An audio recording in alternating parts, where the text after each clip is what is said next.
ଅଧରପଣା।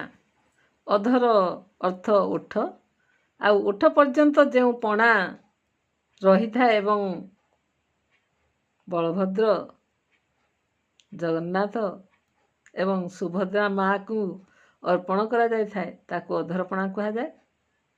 ସୁନାବେଶ ପରେ ଅଧରପଣା ହୁଏ।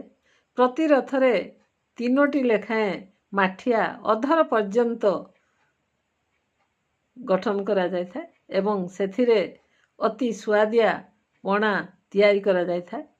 କ୍ଷୀର, କଦଳୀ, ଛେନା, ଗୁଡ଼, ମହୁ, ଚିନି, ବିଭିନ୍ନ ପ୍ରକାର ସୁବାସିତ ଦ୍ରବ୍ୟ ସେଥିରେ ମିଶେଇ ପଣା ତିଆରି କରାଯାଇଥାଏ ଏବଂ ହଠାତ୍ ପଣ୍ଡାମାନେ ତାକୁ ଭାଙ୍ଗି ଦିଅନ୍ତି, ଜୋରରେ ପେଲି ଦିଅନ୍ତି ଆଉ ଭାଙ୍ଗିଯାଏ।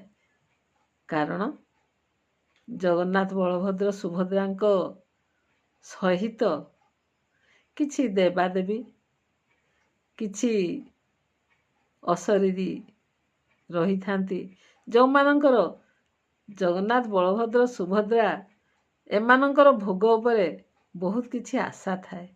ତେଣୁ ତାଙ୍କର ଆଶାକୁ ପୂରଣ କରିବା ପାଇଁ ଏହି ଅଧରପଣାର ବ୍ୟବସ୍ଥା କରାଯାଇଥାଏ ଏବଂ ସେଇ ଅଧରପଣା ସେମାନଙ୍କ ଉଦ୍ଦେଶ୍ୟରେ ଯେହେତୁ ଦିଆଯାଇଥାଏ ଏବଂ ଯେହେତୁ ସେମାନେ ଅଶରୀରୀ, ତେଣୁ ସେମାନଙ୍କୁ ଭଲ ପାତ୍ରରେ ଦେଲେ ସେମାନଙ୍କର ଆଶା ଅଧିକ ରହିବ ଏବଂ ପାତ୍ରକୁ ଭାଙ୍ଗିଦେଲେ ତାଙ୍କର ଆଉ ଆଶା ରହିବ ନାହିଁ ଏବଂ ସେମାନଙ୍କର ଉଦର ହେଉଛି ବହୁତ ବିରାଟ, ଆଉ ତାଙ୍କର ମୁଖ ହେଉଛି ଛୁଞ୍ଚି ସଦୃଶ।